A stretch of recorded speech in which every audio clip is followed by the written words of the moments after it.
All right, Steve. We're back. You know, Husky I was told allegedly that you were going to be. I was going to get intros for all my shows, special intros. Is that still happening or? For your shows? Yeah, Absolutely. you said you were going to make special intros for all my shows. Yeah, I can. Okay. It's not you can. You said you were. You were going to do. I haven't had time. time. Okay. I just you have me on 5,000 appearing on 5,000 shows for free. Yeah, I know. Well, I know. We're working on it. I'm appearing every second on the show. I don't even have time to breathe. I know. This is Husky Huddle. Welcome to Husky Huddle. And we have obviously my co-host and cohort from New Jersey, very pleasant. And he's coaching for his job in the playoffs with 9-year-olds this weekend. 9-year-old football. Let's go. That's Mr. Coach David Schuman. Coach, great to see you again in the last 12 hours. Nice. Yep. Nothing better and a very special guest, Mr. James Hargrave the third. He played in the NFL for several years. He was at the Detroit Lions. And Dave, I want you to know for the record, I got him on the show. I want the credit for getting him on the show. I'll tell you what's funny, James. I almost, because the name Hargrave, first of all, my linebacker coach was Vernon Hargrave. Yes. Oh, wow.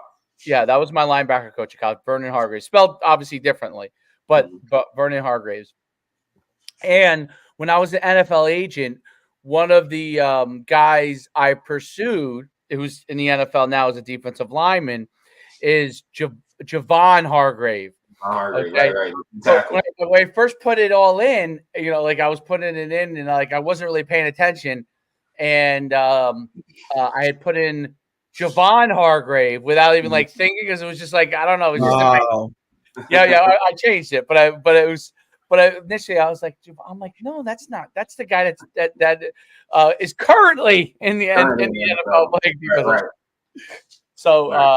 So the name Hargrave, whether you spell it the way that you spell it or the way that Vernon Hargrave spell it, obviously his son played in the NFL too, is a great football name. Synonymous, yes. Synonymous. Yeah. Very, very, very talented. Very talented. Appreciate it. Yeah, the name is funny because when we first heard of the D tackle Javon Hargrave playing, everybody kept asking me, "Are you related to him?" I'm like, I'm not even sure. Everybody kept, "Are you related to him?" And I'm like, I'm not sure. But I don't know. I think he's from the South, which I have. Yeah, he is. I think so. Right, right. So I'm not 100% sure. Right, you have to go down the bloodline and the family to see, but could be. I'm not sure. Because Hargrave is not that. Like, it's not like a wildly popular last name. You know what I mean? It's common, right? So that's why to see so many guys that are in pro football and college football with a similar name, that's what I think makes it unique. Because when Vernon Hargraves was my linebacker coach at UConn, I had never heard that name ever. Last name. So I figured it's not common like Smith. You know what I mean? Or something like that. Right. But I think also too their name, I think, ends with an S. Mine it does. See, that's where it's different, right? There's a Hargrave, mine's a Hargrave. So that's right. 100%. It's just like my name's Schuman, and Steve can attest to this. When my kid gets called out in the pregame announcements, he's been Schuman, he's been Schulman, he's been Suhuman, he's been 5,000 different names. Every name other than actually what his name is. Let me ask you a question. Does that bother you?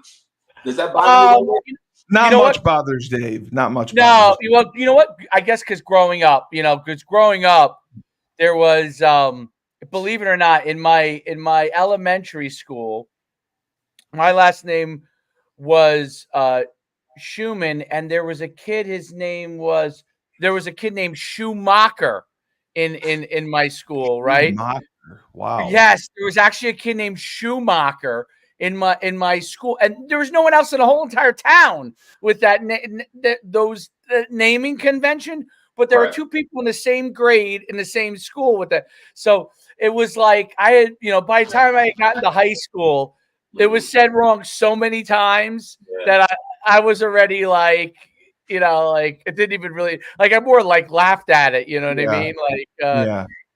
I figured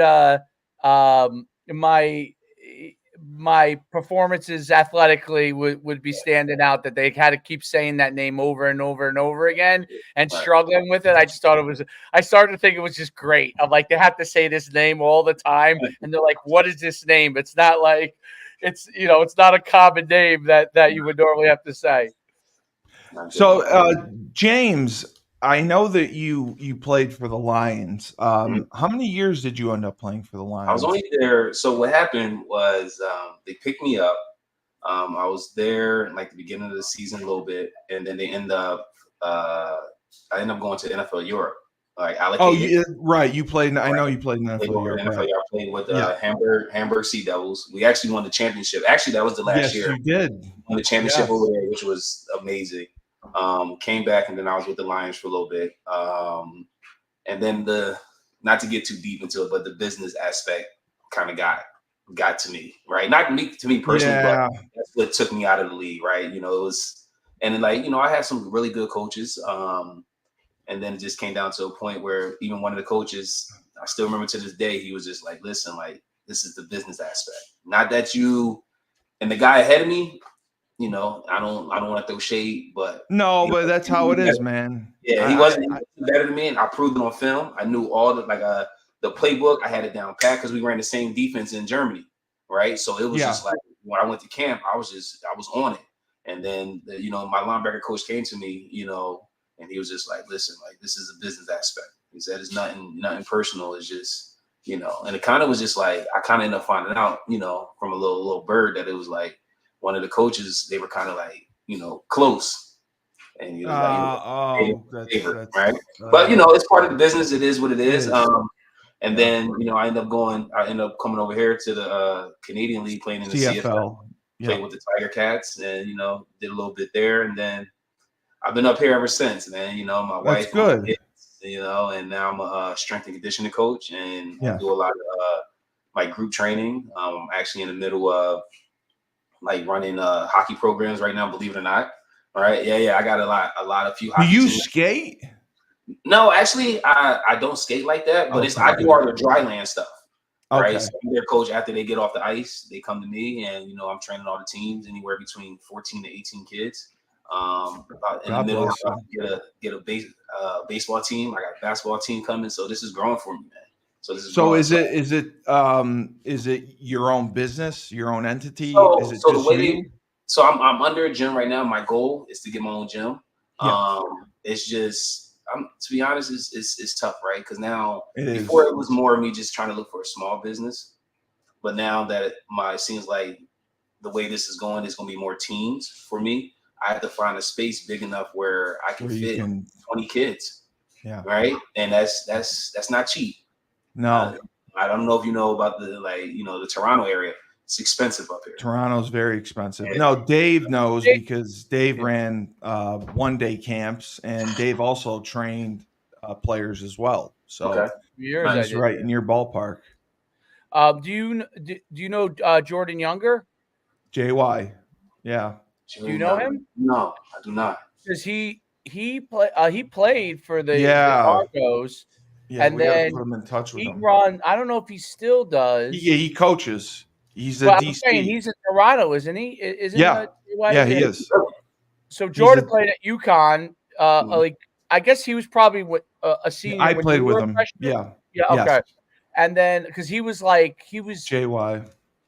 I always thought they should have played him right away as a true freshman. They redshirted him. I was mad about that because my senior year we could have used him, but he was redshirted that year. But he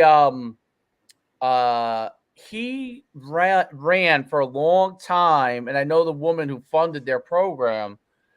He ran. I don't know if he still does, but for a long time he was running a whole like football training program Wow. and like they had all these leagues and stuff, and right in Toronto. I'll get Steve. I'll go look it up when we get off here. Yeah, I have But, JY's contact but yeah, info. he definitely, because he had built the name from when he was playing, and then He there played. there was a woman that invested. I mean, this is a long story, but a woman who's very, very successful woman, like really, really successful. Right. And I think she was a part owner in the Argos. Whoa. Yeah, and she I guess got to know JY. Her son played in one of my All-American games, so that's how I got to know her. Oh, And okay. she ended up funding one of the like this whole big football thing that Jordan was doing with another guy. Can't remember the guy he was doing it with. It may have been a UConn grad too, but I can't remember off the top of my head. But yeah, he had a whole big thing in there, like training wise and football. And yeah, I'll go look up. I don't know. This was a handful of years back when they were doing it. I don't know if that's still a thing or not, but he was like well networked. JY was well networked in Toronto. Out from the sports standpoint. You should, if he's still there, which I think he is. I have his contact at least info. you should connect. Yeah, you should at least connect. I will. I will pass it on. Because that would be that would be good for James. Yeah, JY is a great guy too. Great guy. Cool. Yeah, cool. he is. Appreciate yeah, it. he God, he had like a 10-year career up there. He played forever. He did very well up there. Yeah, we'll definitely put him in contact. So I understand. So you're trying to find a building where you would be able to train all the different types of sports that you're working with. Right. Because it's the last 8 years I was working at a rehabilitation center. So I was working hand in hand with, doctors, chiros, physios. Yeah. Right. So not only do I train, but I can rehab. I learned how to rehab. Oh, you can do PT. Oh, wow. Okay. Yeah. I could do all that. So like, what they would do is the way the business worked where I was, working, somebody would come and say they had a bad knee. They would go see their doctor, their physio, whoever, chiro. They would do their treatment, and then they would come to me, and I would do all the strengthening exercises. Right. So it's not just about you coming to see, Coach James, and he's just getting you stronger. If you got a messed up shoulder, messed up knee, I can rehab that to where we try to get you back on the field or whatever sport you playing. Right. So I'm like, now I'm so diverse. I've trained hockey, basketball, soccer, tennis, golf, swimmers, volleyball. I've trained pretty much every sport. Right. So it's been coming up here. I've definitely learned a lot, and I guess this was just my path. Did you major in kinesiology or? So that's what I started with. Believe it or not, yeah. This is kind of funny. Jerry Martin. Coach Martin, right. The kinesiology program, the only thing I had to cut it short and change my majors because we had classes on Saturday. They had labs on Saturday. I know. Either I played football or I had to change. Yeah, man, you don't really have a choice. Yeah, I'm on scholarship. So yeah. But it ended up working out. I'm still doing, Yeah, you don't need it. So, I mean, you either know how to train people or you don't. Right. So it's all good. I'm blessed. And with all your experience with it. So you were in NFL Europe in 2004, right? No, that was 2003? I graduated from UConn. Oh, I'm sorry. 2005, 2006. So it was in 2007 I went. So I was there when you were there. I was with the Rhine Fire in 2007. Yeah. You were in Hamburg. Okay. Yeah. So, because what was the real? Because Mulcahy was there with me. Sean Mulcahy was there with me. Mm-hmm. I can't remember. Was Jack Bicknell your head coach? I can't remember who your head coach was. Was it Jack? I can't remember. Man, it's been so long. It's been a while. I can't remember who the head coach of Hamburg was. Yeah. Did you enjoy it? Oh my God! At the time of my life, it was amazing. I tell everybody that. I tell everyone because they didn't have American football, so I mean, we were treated like NFL players 100%, over there. 100%. and the attention that we got, the autographs that we signed, the appearances that we made. The only good thing, I mean, the best thing about Cologne was we did not have to bus to practice back and forth. The coach allowed us to take the train, so we could leave whenever we wanted. And then after practice, we could hop on the train and go into the city and do whatever we wanted to do. So I thought that part was cool. And that's crazy. So you ran the same defense in Hamburg that you did with the Lions. Yeah, we ran the same exact defense. Everything, it was because there were limitations on like you couldn't zone blitz. Like I know you had to show your blitzes, and I don't even know if you could play. You were limited with playing the odd front, or you had to play it a certain way. There were different things that they had, but that's really cool. Yeah, there were certain rules, but it was very, very similar to what we ran in Detroit. Right. The biggest thing for me was just, I think, the gap responsibility was so different than in college, right? Because in the NFL, like in the line, in the NFL, everybody's up here, right? Yeah. College, you get away with being maybe a second late, right? And still make the play. Yeah. NFL, you were late, that's it. Yeah. It's very true. It was learning the gaps, filling the gaps, and just, for me, I had to actually, I ended up I had to gain like 20 pounds because I went in like 25. Where did they play you at Sam or Mike? I played Will. Oh, they had you at Will. Okay. Will linebacker. Yeah. And you still had to put on that much weight. I personally, I went in like 225, 230 at Will. I thought that would have been fine. For me personally, I noticed if I would take on a pulling guard, like I will hold my stance, and he still will push me. And you got to remember, the lead, that's all they need is a crack. Yeah, right? to get through. They need. They hit that crack and they're gone. Yeah. So I ended up gaining. It's funny when I went, because we trained in Tampa before we flew out to Germany, and one of the I love that. One of the scouts came just to check on me and stuff like that, and he ended up pulling me to the side and asked me, James, are you doing anything? What are you doing different? I was like, well, what do you mean? And he was like, you look a lot bigger. I was like, oh. They ended up giving me a steroid chest. He thought I was on steroids. Yep. You got to be shitting me. Yep. I ended up taking the test right before I left. Yep. Because I was in the gym. See, when I say that was my dream, and it was right in front of me. Yeah. I know. I was there. Right? Yeah. I was in the gym every day. Right. Yeah. So I ended up going from like 225, 230 to 250.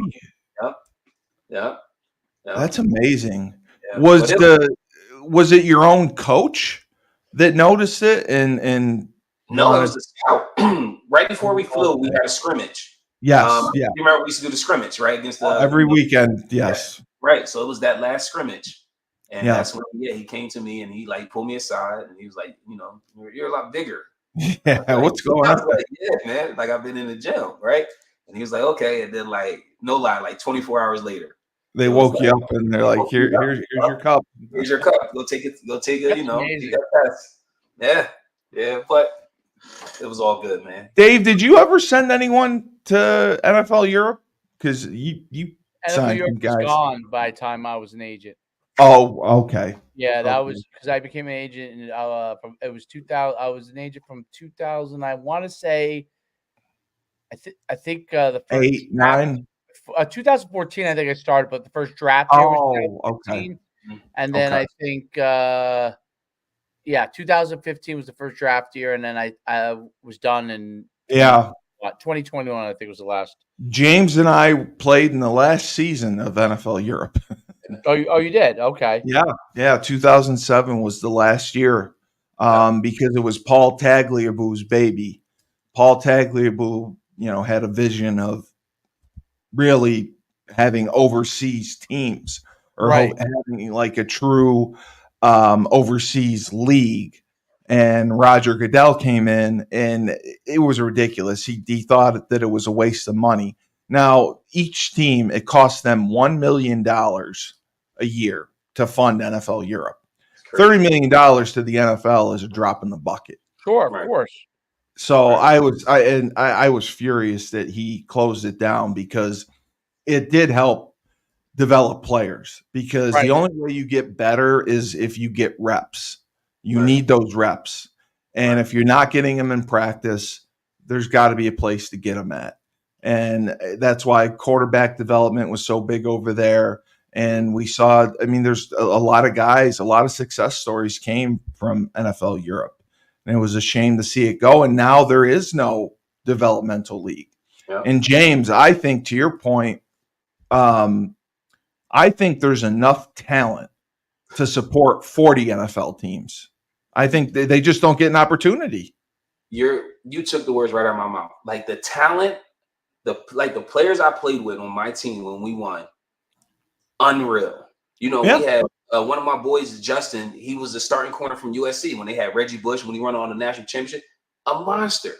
Yeah, a monster, man. And it's just like, I had there's a just boy. not enough spots. Right. That's the thing. So much talent, and it's just like you need to be on the roster. But you know how it is, that business come in, and there's nowhere to go, and that's why that was the hardest thing about it when I was an agent is moves would be made. Some of the things were for the right reasons, some of them weren't. You know what I mean? So it's like the NFL, like sometimes they were paying a guy, like guys would tell me like, hey, this guy's as good as this guy, but if we're paying him more, we're paying him more. Like, that happens. I think that happens a lot. It does. Because you know what else too? Some of the really, really high top 1% of the 1% agents, they also have a lot of power too. So they do. Yeah, not power where they can make a team. Like they can't make a team draft a guy. No, like way above. They might move a guy up, but they can't like a team. Someone's not going to draft. Like Drew Rosenhaus has power. He could get a guy moved up, but someone's not going to like just say, okay, I'm going to draft him just because Drew Rosenhaus wants to be drafted higher. Mm-hmm. But they do have power with roster moves, because if I'm Drew Rosenhaus, and let's say I have 8 guys that play in the Philadelphia Eagles, right? And 2 of them are up for contracts, or 3 of them are up for contracts, and I have this guy that I want to make sure is on there, and another agent who might have some juice with getting guys in, but like doesn't have 8 guys on this team, okay, wants to get this one player on. Like the team's not gonna take that risk. You know what I'm saying? They're not gonna take that risk unless the player is obviously just so far above somebody. You know what I mean? So, but obviously, in the NFL, like everything's close, right? It's like, if I'm better than this guy, it's like I'm a little bit better than this guy, and the coach has to recognize that, and the GM has to recognize that. But like, if they don't buy into that, even if I'm better than that guy, like they're gonna cut you. Salary, It's kind of, you're right. The business side of it has like a lot of those things that go on, and obviously from like Drew Rosenhaus's side, or any like super big time agent, there's a lot of guys, a mass amount of guys on teams. Mm-hmm. Like that guy's like, well, hey, if you want me to bring another guy on next time my top 10 pick wants to maybe go to a team, if you don't take care of me here, like I'm gonna try and influence them to go over here instead. You know what I mean? Right. So that is the hard part of the business although college is like that now, of course, too. But college is getting crazy, huh? James, who was your agent? Who did you sign with coming out? He's rolling his eyes. So good. No, honestly, I can't remember the guy's name. He was Chris. Do you remember Chris Henry? Was he? What the receiver? Yeah, that played for. He was a great player. Yeah, me and him had the same agent. Okay. Yeah, I can't remember his name. Were you happy with his representation or not really? And did he have a big class and not give you enough? No, he didn't have a big class. I felt I think he depended too much on who was his buddies, if that makes Okay. sense. Yeah. Like instead of doing the work, I got a it was, guy here. I got a guy there. He'll take yeah. care of I it. think Yeah. that was, and I think because at that time, I hope I'm saying the right, Chris Henry, the receiver, right, for the Bengals. Yeah, Yeah, I know exactly what you're talking about. Yeah. I Yeah, think at he the died, time, right? Like, did yeah, he die? that's what, Or, yeah, exactly. Yeah, tragic accident. Yeah, Yes. I think because Chris was doing so well, I felt like he thought that Chris was going to take him over the top. So then when he got me too, it was like, because I actually was I went to the Bengals when they played the Pittsburgh Steelers in that playoff game when Oh, okay. Palmer got hurt. I don't know if y'all remember that, and that's when Jerome Bettis fumbled the ball at like the 1 yard line or something like that. I was at that game. I met all the coaches and stuff. We all had to sit down and stuff. But then again, it just went off the business aspect. They didn't need no linebackers at that time. We were trying to get me on the roster. This was all before before the draft and everything. Yeah, this was all Right. yeah. So yeah, I was down there. They flew me in. It was an experience. But then again, it was I think it was just too much of who I know instead of like doing the whole the whole work, right? But again, like I said, I try not to dwell on it too much, right? Because it's hard, man. Because that was that's what we worked for, right? That's what we worked for to We get all that check. did. Yeah. Right. So it was good times. It was bad times, and for me, and like I try to tell people now, because especially now with me training on these kids, they always ask me like, "How was it?" I'm like, "It was It's a job." It's a job," and that's the thing. I had to realize it wasn't college. You know how college was. After a game, we go out, we all have fun, we go party and stuff like that. Man, my first year with Detroit, it was like, all right, guys, what we doing? Man, I got 6 kids. I got a wife. I'm going home. Like, James, I 100% agree with you. And that is why, like, I was a diehard New York Giants fan. And that is why I stopped being a super fan for football, because like I would see after games, like, I would be devastated if we lost a game. right. And when I was in the NFL for any games or whatever for the pregame stuff or preseason, guys just or NFL Europe or whatever, guys were just like, they didn't take losses hard. They're just like, I'm going to go see my family. I'm going to collect my check and go see my family. And then I was like, well, what the hell? Once I saw that, like, the players, it didn't seem like it meant as much to them.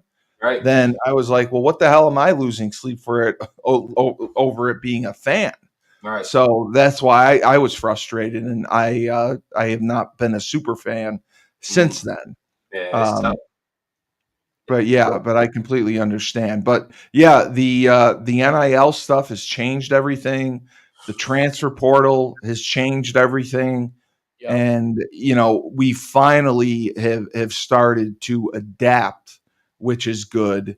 And Coach Mora, I think, has done an outstanding job.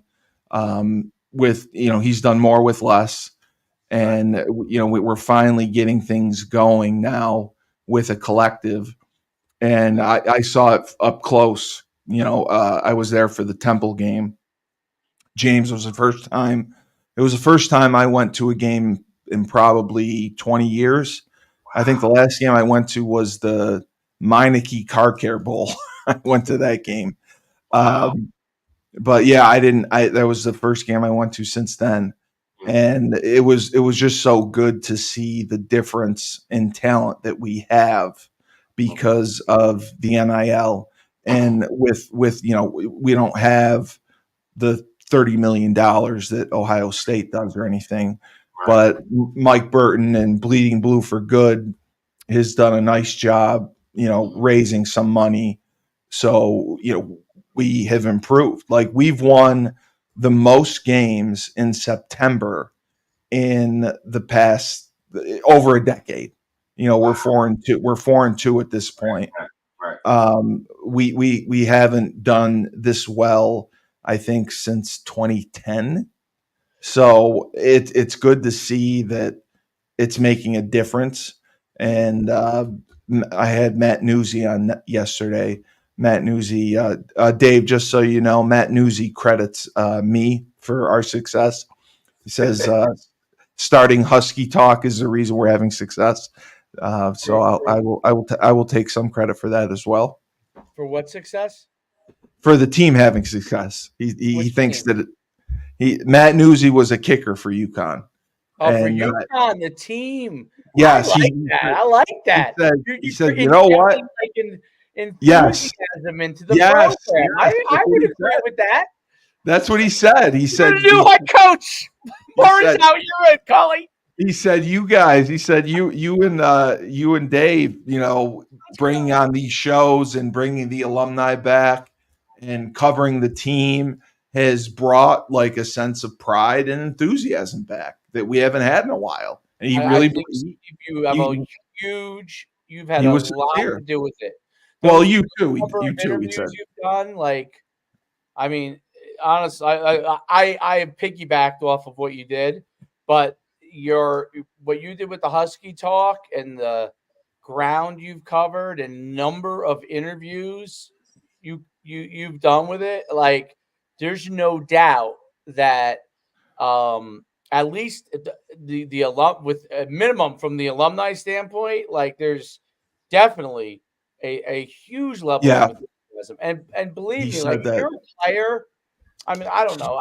This is how I was as a player, but like, I used to like it to see, you're still a college kid. Like, people are talking about your program, especially at UConn. It's not like being at Alabama where, like, people are talking about them 24/7 all over the place, right? Like, at UConn, there's not that many people covering you. It's a small state. Invested. Exactly. So exactly. If you're a player and you see people are talking about the program, talking about what you guys are doing, like, what, the success, man, I mean, no doubt that would light a fire under me. You know what I mean? No, he did. He said, you and I, he thinks that we've done a great job, and he thinks that that's the reason they're winning. He gave us credit because we're giving coverage and bringing alumni back. Like, James, I don't know about you. Do you hear from anyone from UConn? Does anyone from alumni reach out to you? Coach Baylock. He does. You get the newsletter. He writes me a lot. Okay. Yeah, we do talk. I actually just talked to him last week. Good. So yeah, I do stay in contact. But just like you, I haven't been back to UConn in a while. And it's like, I want to go back. I actually, I want to take the family. Show them the experience, because it's like it's a little different up here in Canada, right? Football is not like it is in the US, right? And like, they don't have the stadiums like the US has, right? So, well, I love the Rogers Center. Yeah. But I understand. Yeah, I just want to bring the family back, and I was hoping really to go, next week, but I got it. It's hard. It's just hard for me to. With your schedule, I can imagine with all the people you're working with. Yeah, I mean, do you work with? So I know you work with groups. Mm-hmm. You work with teams. Mm-hmm. Do you also do one-on-one training as well? And is it purely sports training and physical therapy? Okay, so you do it all. I do it all. My youngest is 7. My oldest is 72. Yeah. Right. Yeah. So my range is, really wide. But wow. Holy crap. Yeah. I'm just, I'm doing a lot of Zoom stuff too, because I have people all over the world. Right. I got people back home. Oh, okay, good. It's not just, in Canada. Right. I got a person, she's moving to Greece, so I'll be training her. Right. So it's going well. Oh my God, that's amazing. Yeah, it's cool. I got to put you in touch with Warren Spivey. He was Warren in a long time. Yeah, I remember Warren. A long time. So Warren works for a company down in New York City who does something similar to what you do. It's called Midtown Biohack. Okay. And they also do sports training, and they're looking they're looking for partners, and they're looking to for partnerships. And I think if he had an opportunity to have a contact Right. in Canada, that would be something, they would be huge for him. They would love that. They just started this past year, Okay. and they've done very well. They have a lab that's in downtown Manhattan, Nice. and it works on preventative stuff. But it Warren looks amazing now. If you see the way Warren looks, he Yeah. looks incredible. That's So cool. That's dope. yeah, so he's done really well, and the company's done well, and that's something that you guys would be perfect to collaborate, and if there was a way to work together, Right. because they do a lot of stuff over Zoom as well, and Okay. they'll go to different businesses, will have them come in, and they'll Right. work with them like that. So Cool. that could be a good contact. Yeah, But definitely. so David, we were talking about the Wake Forest UConn game, and when we talked on Monday, UConn, the winning percentage, like they favored UConn winning. It was like 80% to 20%. And now that has changed dramatically. Mm. It's now 52% to Whoa. 47%. So I don't know. I've been looking at news, just trying to figure out what changed since Monday that made this drop as much as it did. I'm just shocked by it. I'm shocked by it. But they're trying to pack the rent for the clash against Wake. That is the success of UConn. They are pushing this weekend to pack the rent, because this attendance has gone up week to week. Especially when I was there, I think it was 28,000, which was Yeah. one of the packed. largest. Yeah, it was one of the largest they've had in a long time. So if they can get over 30,000 and get close, because James, when you played, that place was sold out. I mean, Sold out every game. we Every sold game. out. Yep. We sold out. I think almost every game until 2010. We had one of the most a long sellout streak, because the team was consistently winning, going to bowls. Right. And it obviously peaked in 2010, and then the wheels fell off. But yeah, I mean, it would be good to see that happen. Mm-hmm. And I think UConn has an excellent chance against Wake. I've looked at Wake. I've looked at some of their schedule and some of their top players. I think we match up well with them. I think. I mean, we predicted. I think we should beat them handedly, but they have decent quarterback play. Hank Backmeyer, he's thrown for almost 1,500 yards, 62.9% completion percentage, 9 touchdowns, 4 interceptions, but he has taken 14 freaking sacks, which I think is crazy. And the backup has also taken a couple sacks. He's 9 of 19. So he has not played as well. They only have, 9 touchdowns passing, and then rushing. They have a good rush. They have a good running game. Desmond Claiborne has 524 yards rushing on 99 carries, averaging 5.3 yards a carry. However, overall, UConn is better. UConn just has a running back by committee philosophy.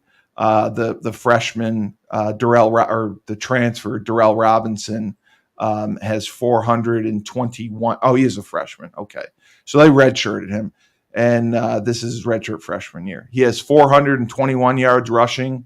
He's averaging a whopping 7.7 yards a carry. Wow. 4 touchdowns. Cam Edwards is my guy. I love Cam Edwards. He's had some injury issues. He has 320 yards rushing, averages 5 yards a carry, 3 touchdowns. And then you have Mel Brown, who has 315 yards rushing, averaging 5.1 yards a carry with a touchdown. And then the fourth leading rusher is the quarterback, Nick Evers, who's honestly, the poor guy, he's played sparingly. He has 172 yards rushing and 2 touchdowns. But overall, UConn has 1,322 yards rushing. Wake Forest has 846. So that's why I think UConn has the advantage there, especially on offense. But Dave, what were your thoughts? Oh, so I mean, I think UConn's run game has been phenomenal. The offensive line has dominated. I think Dominated. They're okay. I think they've dominated at times. Absolutely, They're tackles. I like their tackles. Yes. Yeah, they're the running back by committee has worked because when one guy has struggled or has been stopped, they've been able to use other guys. So far that's been good. Even though I think Cam is the best guy, but they've been able to utilize the other guys to be able to do what they need. I think the passing game, taking care of the ball, is going to be the key. Yeah. Because is it going to be Fagano, by the way, or is it? See, that's what I can't. That's what I can't find. No, have you been able to find that? That's what's driving me up a wall. Yeah, I can't find any news on if Evers is playing. Now, one article I read said he's expected to play, but that's as close as I've gotten. So I don't know. I hope he is playing, but like we have no idea. We have no idea. Yeah, so he's got to be back after 2 weeks. I mean that's I think a big thing. And then if Evers is playing, and maybe this is why they're not favored anymore in that aspect, is because maybe there's question marks. Well, they are favored. It just went down. Like, what is it? 1? What is it? Did you say again? Yeah. They're still favored by. That hasn't changed the spread. They're still favored by 2 or 1.5. Depending on 1.5, 2. That didn't change. The win probability changed. Oh, the win probability changed. From so 50. Maybe that has to do with the fact that Evers. Vegas always knows. Maybe it's because it's up in the air. So, but if Evers is playing, I mean, look, Evers hasn't been phenomenal passing. He's been solid, and he's been solid running.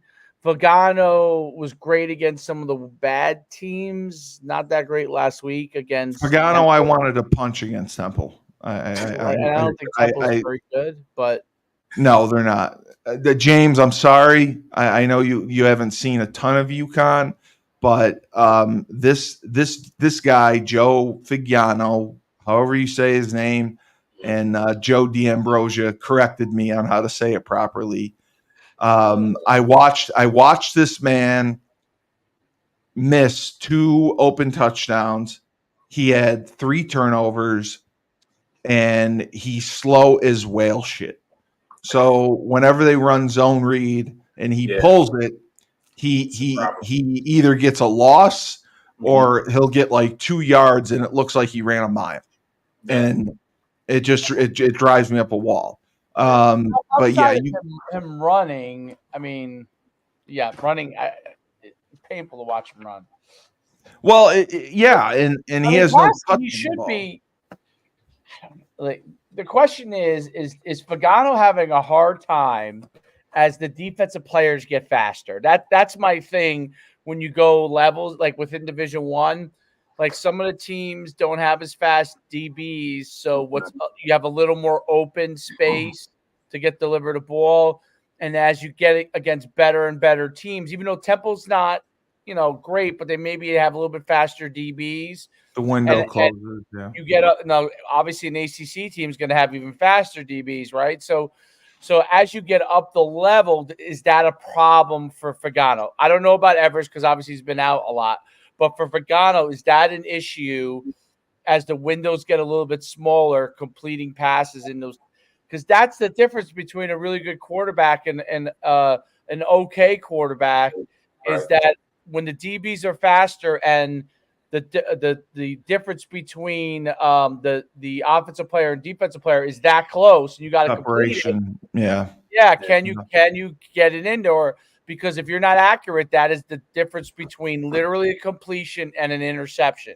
That's how tight it is as the DBs get faster. When the DBs are slower, you have bigger winners. Just think about high school, right? Like a high school quarterback, could be slightly inaccurate and still be like passing 70% because if the guy gets open, the windows are bigger. But as you go higher up the ladder, that's what when in recruiting, that's why like when quarterback parents ask me like why my kid's been great in high school, why am I not getting recruited? It's hard to explain it to them, but like the college coaches know whether that pass is going to have a chance at a higher level. It doesn't mean you can't play at some level. It just means the highest level, that pass that's a completion might be an interception at the highest level. James, I know that you have not had the opportunity to see UConn as much, but from what you have read or know about the team, do you have any thoughts offensively on what they've been doing? So it's funny because my cousin was actually the starting left guard for Temple. Right? Okay. He actually sent me a video of him walking out the stadium, walking onto the field, right? And I wish he would have called me, but he wasn't. He has a messed up pec, so he wasn't supposed to play, but he ended up playing anyway. So I did talk to him a little bit, and from what some of the information he gave me and stuff, he felt like they had defensively they had a good like D line. And he from what I read, and believe it or not, I play like college football and stuff, the video game. I would play with UConn, right? So I would look at like just look at the stats, try to compare the playoff and stuff and like that. But I think personally, as a team, with the offense, I think they need to limit the mistakes, try to establish the run. Right. Limit the mistakes, the turnovers, establish the run. As you said, on the game, I only use one running back, Cam. But like you said, if they got a group of running backs, I think if you can pound the team down, make that third down. You don't want to go into the game 3rd and 8, 3rd and 7. If you can get it to 3rd and 3 and lower, you got a huge chance. And that goes with just the game itself. If you can get 1st and 2nd down, get nice gains into where you're almost every, let's say 3rd and manageable. It's 3rd and manageable. You got a great chance of winning. And from what I'm hearing from you guys and stuff like that, with the quarterback play not being where we need it, I think that takes a lot of pressure off the quarterback too, right? Because then he doesn't have to sit in the pocket so long to make these big throws on 3rd and 8, 3rd and 9, right? And then you give the chance, the defense a chance to rest and take time off the clock. And that Wake Forest is I think I seen they're 2-4. Can't take this team lightly. You know how it is. Not at all. And if you have them down, you gotta put your foot on their throat, and keep them down, right? Don't let them make no big plays and control the game. I think UConn can do that. I think, like you said, I think another part comes in with just having people in the stands. You know how it is when there's people in the stands and the emotions and you feel like the music's going, like that helps. That really does help, right? Makes all the difference, right? So I think with the offense and just playing as a team, limit the mistakes. When throws are there, you got to complete them, right? If you have an open receiver, you got to hit them. There's whatever opportunities are limited, right? Yeah. And you got to make them. You got to make them count. So that's what I feel like. If they do that and they take care of the ball, and on defense they make big plays and big stops, I think they'll be fine. And James, I told Dave that the Randy Edsall philosophy for winning, I still think it's relevant for today. It was run the football, don't turn the ball over, play tough defense, play the field position game, and score in the red zone. Yeah. That was his philosophy. Yeah. And time of possession. Yeah. And we don't necessarily do that. We operate quite a bit. We operate all out of the shotgun. We do a lot of 2-back sets and 3 wide receivers, or we'll do 11 personnel. We do have a pretty good tight end. The running game, I haven't been in love with because they run a lot of outside zone with 2 backs, with a lead back. Okay. And to do that, you're short backside. You either and you got to read the backside end. And the problem has been Figiano isn't a threat to run. So Temple had a really good game plan. Yeah. They played man coverage, and they said we're going to make Joe beat us. Wow. And anytime we ran outside zone, they flew to it. And it really kind of turned into a cut play. He'd have to stick a foot and go north. He didn't really get to the outside. Right. So I didn't like that as much. I'd like to see a little more inside zone. Even go out of the pistol. I'd like to see some gap schemes. I'd like to see them, run a little power. I think they have a tight end to do that. I've always liked, Dave, I don't know if you ran it, the inside zone divide where you have the tight end in your sniffer position and he comes across and whams the backside end. Yeah. Yep. I think I've always loved, that's been one of my favorite plays. Creates a cutback. We haven't done a lot of that. And Figiano, he's got good numbers. He's thrown for 1,000 yards. He's got 11 touchdowns and 3 interceptions. And to the credit of the offensive line, they've only given up 4 sacks all year. But this could be the first game that everyone is healthy and playing together, where you have Evers, you have Cam Edwards, you have Skylar Bell, you have Sheffield, you have Jaden McDonald, nobody out. And to see the team finally playing a full game at full strength, which we have yet to see, I think that will make a big difference. Dave, do you agree with that? Yeah, I think that's gonna make a huge difference. I think also one of the things that the defensive back play has from the very first game, if you remember the Maryland game, was a problem. Improved dramatically. Yeah. The defensive back play to me is also always a little bit of a concern. Are we? I don't know honestly how fast the Wake Forest receivers are or aren't, but our speed against the Maryland receivers was not as good as they were. So the thing that I always worry about when you go from group of 5, is that what it's called now? Group of 5? Temple, the AAC, the group of 5, yes. Right.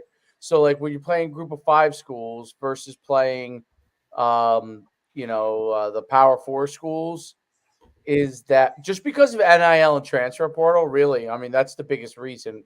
Like you can go and get some guys to play DB that are a little bit faster than maybe somebody else has at a group of 5 because you can pay them maybe a little bit more than other people can. So my concern is that do we have fast enough guys to match their receivers that might be getting a few bucks, right? Or decent money, right? So maybe those guys are faster than what we have. That's my biggest concern because I think up front, I think we're probably good enough to be able to handle all the stuff, up front.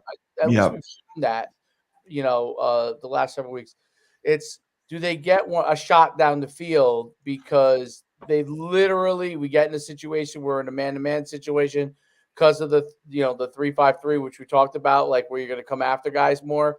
I can't wait to ask James about that. Man-to-man situations where they literally you get a one-on-one matchup, guy outruns you, QB puts it on the money, you get 6 points, right? And that those things change the game. And it's not that the other team's that much better than you, but it's literally a guy faster than another guy, Takes the wind out of your sails. Yeah, and Wake Forest, their passing game isn't anything spectacular. Every receiver is averaging Like their best receiver has 29 catches, 354 yards. He's averaging 12 yards a catch, no touchdowns. The only guy that's averaging a decent amount is Donovan Green. I think they're number 2. He's got 16 catches. He's averaging 17 yards per catch. So it doesn't seem like they're a deep ball team. Their longest completion has been 50 yards. And other than that, it's been a couple 30s. And I think they had one that was 40. So they don't throw the ball deep. I got to watch some film on them to see what they do. Now, James, I went into the season, and I will go on record saying this. I despised that UConn was playing the 3-3-5. That was what they were going in with, playing the 3-3-5 defense. I don't believe in it. I hate it. And I said it's not going to work. And they have collectively made me eat my words. The last 2 games, they played very, very well. Temple scored a touchdown on a block punt. And then they only gave up 1 defensive touchdown and a couple field goals. They were put in horrible situations because of turnovers, and they always brought it. They had such intensity, such passion, such enthusiasm, and they played physical and they played tough. Nice. And the 3-3-5, the whole thing about it, it's a pressure-oriented defense. Correct. You have many multiple blitz opportunities, and the whole thing is being able to disguise it so the offense doesn't know where it's coming from. And UConn used it to their advantage and was able to get some sacks off it, and they brought pressure. And the thing that they did differently, like Dave mentioned, most teams that blitz, 5 guys or 6 guys, will play cover 33 behind it, 3 under, 3 deep, or 42, 2 deep, 4 under. They'll play zone. UConn plays man, which is very, very risky, which is, someone slips and falls, touchdown. But they've executed it because when you play man and you blitz, it disrupts the timing of everything. You're giving your blitz an extra half second to get there. But I've never been a fan of the 3-3-5, but it has been working for UConn. Defensively, just looking at their statistics and what you know of them, overall, what have been your thoughts of their defense? So 3-3-5 defense to me is I personally like it. But yes. But like you said, I'll start with the front. You gotta have some dogs. You do. Dogs, right? You gotta have a nice, and even like a nice rotation, with whoever's coming off the bench, right? And then with the linebackers, they gotta be able to cover. They gotta have some speed with them. They gotta be able to take on the linemen, right? They have to be able to hands-on, be able to see where the ball carries. You put a lot of pressure too on that front line, the front D line and the linebackers. From what you're telling me, and like I said, I wish I would have watched the game last week. I was just caught up with other stuff. But with the blitzing, I love it because of the blitzing, right? Because you can disguise so much and so well, and you never know, and that puts a lot of stress on the offensive line, on the quarterback. Also taking consideration that the running back who has to pick up the blitz or who are the blitzer who's coming, right? But with them running man behind it, that's tough. A lot of teams don't do that. Most teams play zone behind it. Yeah. So but you got to give credit. You got to give credit when it's due. I do. That means that the coach has a lot of trust in his corners, and to say he has a lot of trust in the whole team, right? Because like you said, all it takes is one false step, one slip, and that's 6. Right. Exactly. So I feel like, if their eyes are in the right place, if they stick to their job, that's the biggest thing. Do your job. Don't worry about nobody else. Do what's your responsibility. I think they'll be fine. I think, just play into the scheme, do your job, and handle your business. I think they'll do great. Yeah, you're 100% right. It's accountability, it's responsibility, football, player gap, player man, do your job, and the rest takes care of itself. That's crazy. I wholeheartedly agree. But yeah, I we had talked when we started the show, I think a couple weeks before the season, and I spoke very, very negatively about how I despise the 3-5 just because you got to have 5 good athletes out there that can do it all. They got to be able to play the run. They got to be able to play in space and run with receivers. And it's a pressure. I always felt it was a gimmick defense. Right. It was developed by Rich Rodriguez in 2007. They were the first team to really, really run it, and then it took off from there. Right. And I think the only reason I think you run a defense like that is because you're not confident that you have 4 down linemen. That's why you do it. Right. But they always walk down a 4th guy. There's always a 4th guy standing up. But David mentioned how he would attack it, and I agree with him. I would go 12 personnel, 2 tight ends, and make 2 of their guys walk up and try to knock them around that way. Well, yeah, that's really what I would do it. Just try to overpower. Yeah, that's where I think they would have an advantage. But overall, they've gotten pressure on the quarterback. Okay. They've stopped the run. They were put in horrible situations against Temple. The goal line stand was probably allegedly the greatest finish in a game at Rentschler Field. Yeah. So it was madness, and it got them to 4-2. And I think it showed their toughness, their grit, and the fact that they never gave up. It was 7-6 or 9-6 at halftime. It was a brutal first half, 2.5 hours. It picked up in the second half. But I think games like that show we can overcome adversity. Right. We can come from being down, and we're never out of any game. And just like at Duke, they were down 17-0 at half. They came back to take the lead in the third quarter, and they ended up losing 26-21 when Evers ended up getting knocked out of that game. So I think there was a lot to build on with the win at Temple. There was a lot to work on in the bye week. My hope most is that they're healthy. And if we get their top talent to play all together for the first game, that I think I still think they'll win handedly, as my prediction stated. Dave, I believe I predicted 35-10, I think. What did I predict? 28-24? Yes, you predicted 28-24. Okay, so now it's up to James and what he thinks.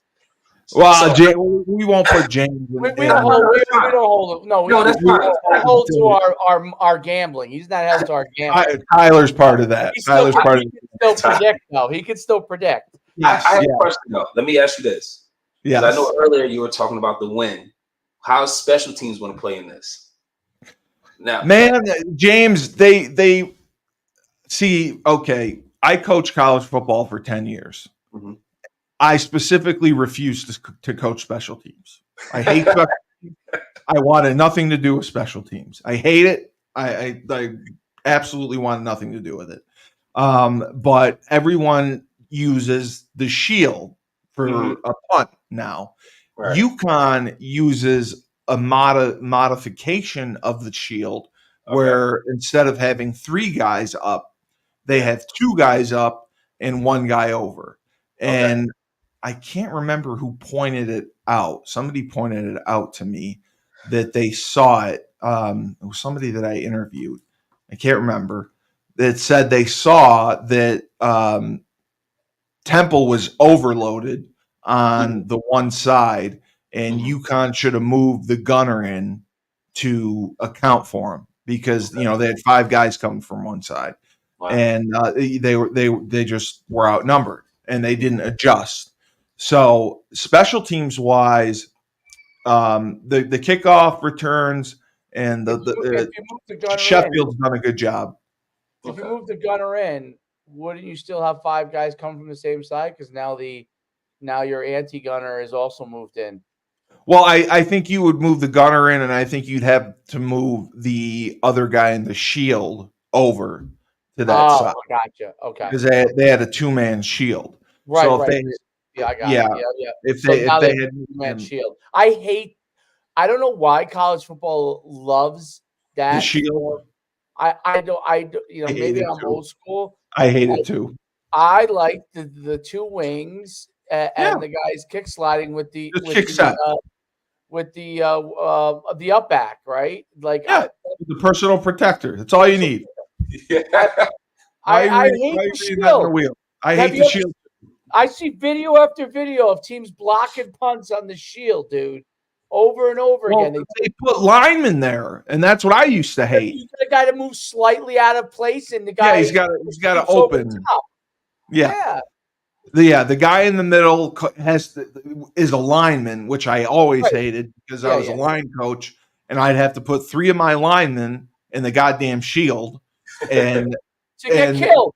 And the one of them is responsible for the count, the cadence, and changing the protection if there's an overload. I don't want that on my guy. That's the last thing I want him doing. So he does the count. It's either even or odd, right or left. Why do they love it so much? Why do all the college teams love it? I have no idea who invented it. If I found out, I would. Everybody does it. Everybody does it, right? Everybody does it now. Everyone does it. Yeah, I would send Larissa Pachenko or Cyborg down to put a hit on him. That's what I would do, because as soon as we put the shield in, I despised it. The 3-man shield, the center, the guy in the middle actually has to get out of the way so the ball can be snapped, and then he has to step up. He has to come back in and step up and protect, because the center gets a free release. So the first guy in the shield has to step up, and all they do is get knocked back. I mean, they just have to absorb the hit and not get back far enough so the punt doesn't get blocked. And I also agree with you. I think it's a horrible scheme.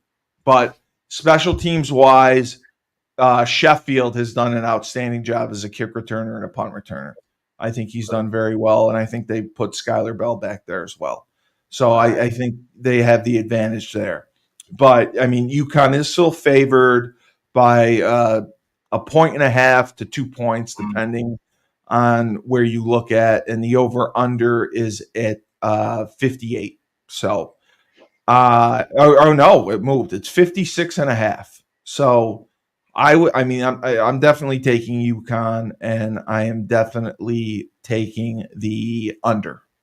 So yeah, I would take under too. That's it. Do you have a score prediction for us, James? We won't put you in the pool. Can I give 2? Can I give 2 if they do their job? If they do what they're supposed to do. Yes. I would say 30 to 13. 30 to 13. Okay, I like that. If they go in there and it's a barn burner, and they don't take care of their, do what they're supposed to do, limit their turnovers, 27-24, they still pull it out. But that's why I asked about special teams. Okay. It'll come down to the wire. I like it. Yeah, They'll do good. Yeah, because we have it with we had Tyler King on Monday, and by the way, he wanted me to say hello to you. Yeah, Tyler's a lunatic.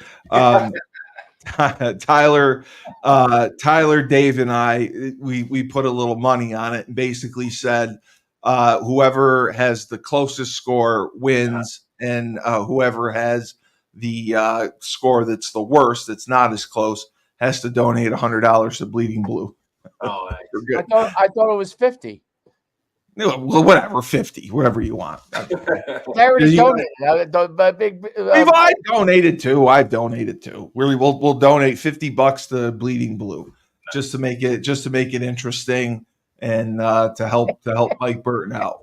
Of course.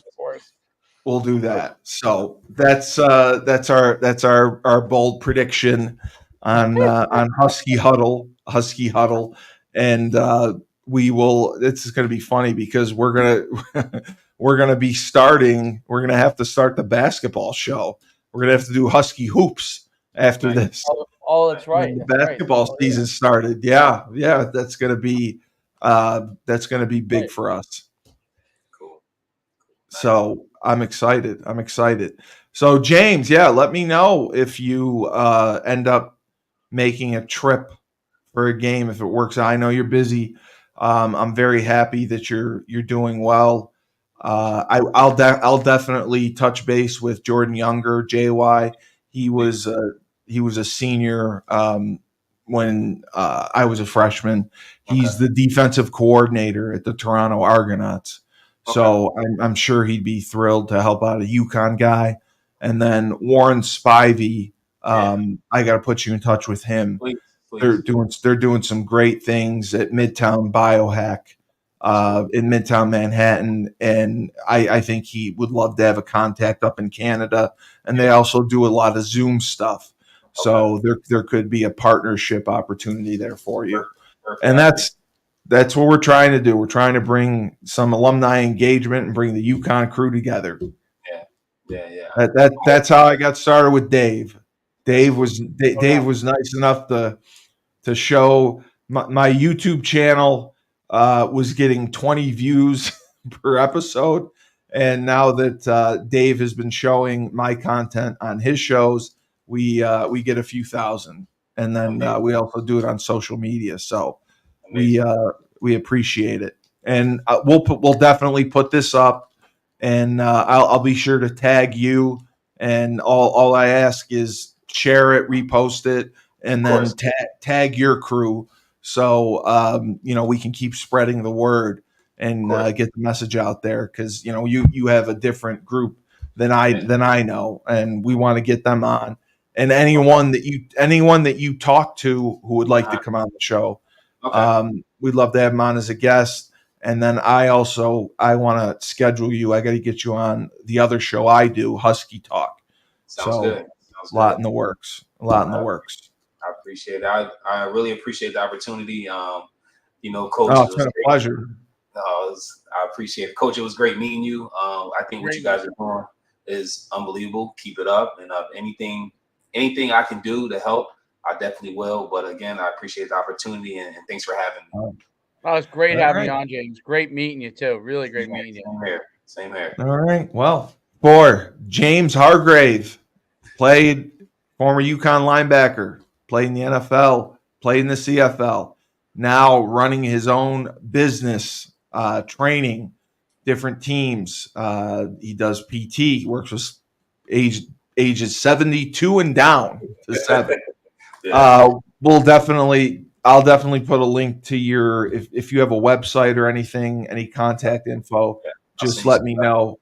I'll put it in the show notes, which I always get yelled at because I write too big of a description, but I'll put it in there anyway.